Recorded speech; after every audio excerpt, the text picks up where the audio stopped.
It's tomorrow. It is tomorrow. It is finally happening. We've been waiting all offseason for this. In my opinion, it's the best day in sports. I don't care if you're talking baseball, basketball, football. I mean, this is our Super Bowl. This is our Super Bowl for Dynasty Fantasy Football.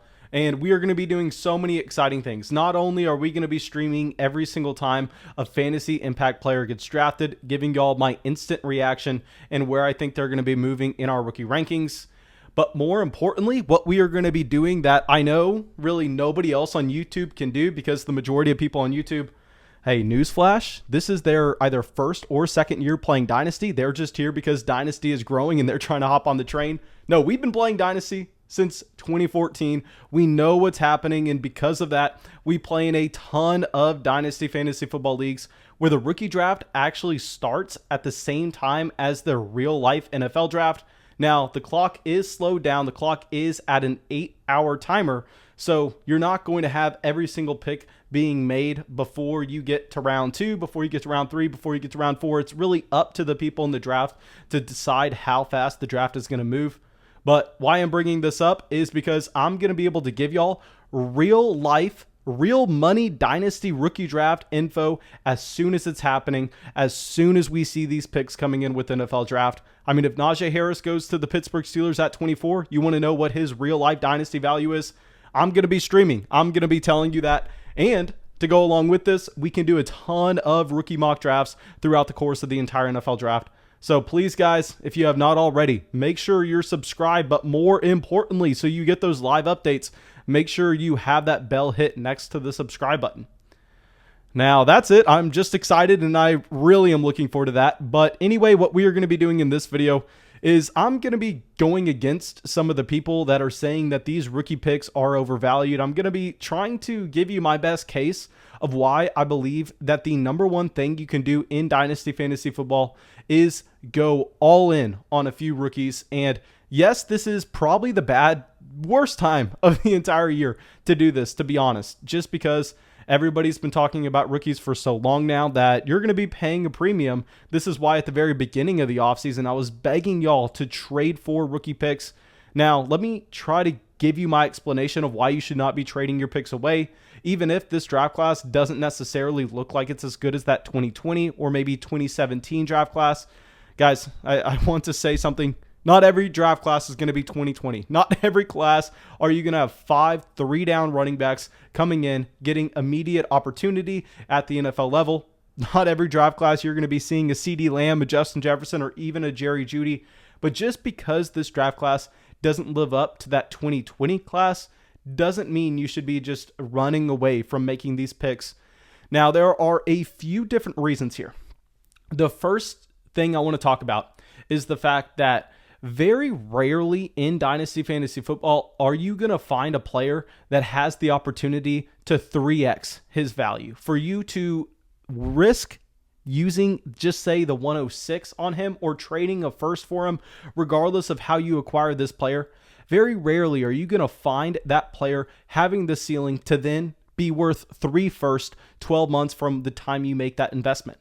Now, when you do find those players, they are going to be in the rookie draft. I mean, give me just say 3 relevant examples of veterans that have been able to go and just absolutely skyrocket their value. I mean, you can point to some players that didn't get opportunity right away, and then by the time they got opportunity, they just came through and exploded, and then maybe you saw that increase in value. I mean, a guy like that would be a Patrick Mahomes, where yeah, I guess maybe you traded for him halfway through his rookie season. Maybe you traded for him the next offseason. But very rarely are you going to be able to make that investment. Very rarely are you going to quote unquote buy low on a sophomore player and then he triples his value. But in the case of these Dynasty rookie drafts, you see players like that every single offseason. Every single Dynasty rookie draft, at the very minimum, you're going to have about 2, 3, maybe up to 4 or 5 players that once you make that investment, they just go through the roof. Now, we saw this last year, and yes, I already said that this class isn't as good as 2020. We can acknowledge that and still have our process be right. But anyway, you have a Justin Jefferson. You even have a guy like T. Higgins in the second round, where you spent a lot of times, just say the 204 on him in a Superflex league. And then I guarantee you, you can go and trade T. Higgins right now for 3 second-round picks if that's something you're wanting to do. So the first reason we are going to be talking about these rookies not being overvalued is the fact that they are the one prototype of a player that you can invest into, and you can see what happened with Bitcoin. You can see what happened with Tesla. You can see that just skyrocket to a point where you're 3xing, maybe even 4xing your investment, and that is simply not possible with other assets.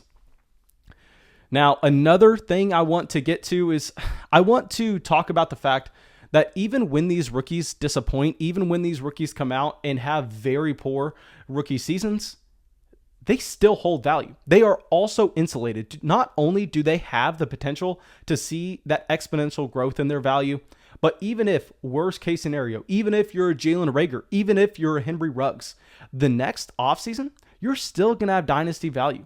I mean, go out there right now and try to trade, just say the 210, the 209 for a Jalen Reagor. Simply, that's not going to happen. You are not going to get that trade through because whoever owns Jalen Reagor and probably the majority of people in your league go, you know what? Reagor was a first-round pick last offseason. He was only 21 years old his rookie season. There's no reason for him to drop all the way down to a late second. And now that's something you're going to find consistent with these players. Go try to offer a very late second for Henry Ruggs and see what happens.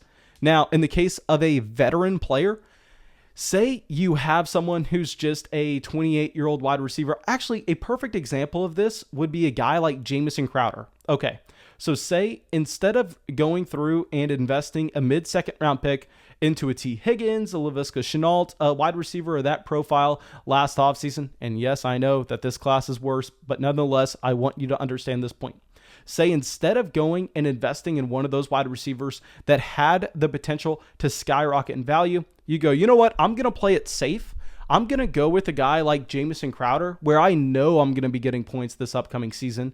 Then Jamison Crowder, he actually comes through for you. He actually comes and produces what you were expecting, which I will say, that doesn't happen every time with these veterans. It's not like these veterans are just going to be 100% bust proof. We see that veterans bust, I don't want to say at a higher rate than these rookies, but at a very high rate regardless. So that is one thing we need to point out. But what happens when you hit on a veteran? So yes, it's great during the season. It's great when you go and say trade a late second round pick last offseason for a Jamison Crowder, the wide receiver 1 on the New York Jets.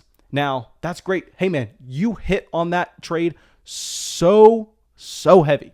Now, he came through. He gave you wide receiver 2 production, but that next offseason, what happened with his value? What happened with that investment that you made? You made it into the correct player, the correct veteran with that pick that you could have gone a rookie with.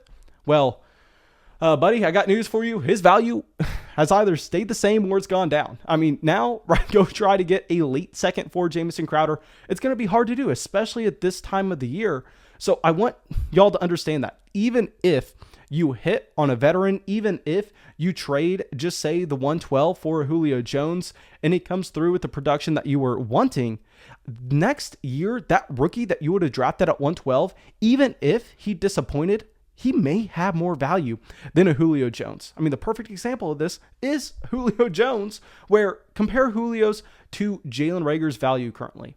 Now, the Dynasty startups that we've been doing this offseason, yes, Julio is going ahead of Jalen Reagor, but it's not by much. And you would think that based on Jalen Reagor's rookie season, you would think based on the historical production that Julio Jones has given you, that Julio should be worth way more. But that's simply not the case in Dynasty Fantasy Football, and that these young players, their value is insulated. And the second you see a step back from a veteran, their value is going to plummet, simply where you can't see that with a young guy like, just say, a Denzel Mims. I mean, Denzel Mims is still worth something in Dynasty compared to Corey Davis. I mean, Denzel Mims is going higher than him in some drafts, yet Corey Davis had a fantastic season last year, yet Corey Davis got a massive contract this offseason. So I want y'all to understand that even if you, quote unquote, draft a bust, If you don't like that player the next offseason, then you can go and you can move that player. You can hit the reset button. You can go, hey, you know what? I chose the rookie over the veteran this offseason. It didn't work out. His value didn't 3x like we were looking for it. Now, let's just go and trade that same player for a veteran who's another year older. While, yes, you missed out on 1 year of production, really, at the end of the day, does it hurt your dynasty value that much? It doesn't. And you got pretty much a free roll on trying to find a Justin Jefferson, on trying to find a T. Higgins, of trying to find that player that's going to absolutely skyrocket in dynasty value. And you did so at pretty much no risk outside of not having production on your roster for a single season. Now, I hope that I've done a decent job selling you on some of these rookies. I hope I've done a decent job on telling you why it's generally better to invest in rookies rather than it is with veterans at this time of the year. But let me go through and let me actually talk a little bit more about this rookie class and where I think you should be looking to make your investment. And I'm going to break this down in 2 ways. And I will say a lot of times when I'm answering questions on Patreon, one, I get annoyed that people don't send me their league settings right away. So it usually takes a little bit longer because I need every league setting. That way I can give you the best answer possible. But I think that a lot of people do a bad job at evaluating the true value of a rookie pick compared to a 1 quarterback league and a super flex league. Now, this can be viewed in the first round. This can be viewed in the second round. And this is something that, honestly, I don't want to make it sound like I'm the best dynasty player ever. I've played with so many dynasty players that I know are better than me. But this is something that you were able to crush back in 2015, 2016, 2017, when Superflex was just coming on the scene. If you understood that those late first rookie picks were worth so much more than what everybody was used to in a 1 quarterback league, that is how you got so much value, because you were getting the same prospect at a later pick at a discounted price. And I find that generally it's harder to find people that don't understand this today, because people have more experience with Superflex leagues now, because this has been discussed before. But I want to point out the fact that this is something you need to pay attention to. Now, if we go through and if we look at some tiers with top prospects, that if we go, okay, who are players that have the potential to skyrocket in dynasty value after their rookie season? I think that we see 4 running backs that have this kind of potential. I think you have Travis Etienne, Najee Harris in their own tier, then Javonte Williams in tier 2, then you have Kenneth Gainwell in his own tier in tier 3. Now, all of these running backs, I think, would be safe dynasty investments, in that if they hit year 1, they can skyrocket. Even if, say, a Javonte Williams gets drafted in the second round of the NFL draft, and then he comes through with a pretty bad rookie season, well, yeah, his dynasty value will probably dip a little bit. I mean, look at what happened to Clyde Edwards-Helaire last offseason. After CEH had a very bad rookie year, he went from being a first-round dynasty startup pick to being a second-round pick. I mean, what is the real drop in value there? Now, at the wide receiver position, this is where it gets a little bit more interesting, because you have Jamar Chase in his own tier. And then depending on how the NFL draft goes, you're going to have a couple different prospects you could get excited about. Now, in tier 2, I think you can make the argument for Devonta Smith, Jalen Waddle, Rondale Moore, Elijah Moore, Rashad Bateman, and Terrace Marshall. Now, everybody's going to have their own guy in that tier that they like. Everybody's going to have a guy that they hate. I know a lot of people don't like Rondale Moore, but that's not the point. The point here is we're just counting out what range of the draft you were trying to get into. So we already have 4 running backs. Then we throw in Jamar Chase to make it 5 players in total. And then in that next tier of wide receivers, you have 6 guys. So now you're looking at 11 picks. Throw on Kyle Pitts, given the fact that you know Kyle Pitts is going ahead of the majority of those wide receivers. So now in a 1 quarterback league, I hate that it actually shapes out like this, but it looks like there are 12 top prospects. Now, you can make your own argument on what a quarterback is truly valued in a 1 quarterback league. I would think that Trevor Lawrence, Justin Fields come in right after this. I would think that they are at the 201 and the 202. And if you are really excited about those guys, and maybe your league doesn't really understand that quarterbacks are so replaceable in a 1 quarterback format, then you can throw those guys up into that top tier, and you can go, hey, we're trying to get in the top 13, 14, maybe even 15 picks if you love Trey Lance. But anyway, that's going to be the range you're looking at. You're going to be trying to get in the top 15 picks, whereas compared to a Superflex league, instead of looking at the 112 as the last spot where you're going to be able to find one of those impact wide receivers, running backs, or tight ends, then it drops all the way down to the 205, because in a Superflex format, you can guarantee yourself by the time you get to the second round, you will pretty much see Trevor Lawrence, Justin Fields, Trey Lance, Zach Wilson, and Mac Jones all off the board. So then the cutoff becomes 5 extra players. Then the cutoff, if you want to possibly be in a range where you can draft a Rashad Bateman, you can draft a Terrace Marshall, whoever your guy is, you're going to be looking at getting at the 205. And now a lot of people won't understand that 205 pick in a Superflex league is pretty much the equivalent of a late first in a 1 quarterback format, just because the prospects that are going to be there. It's nothing about the actual pick itself. Now think about it, guys.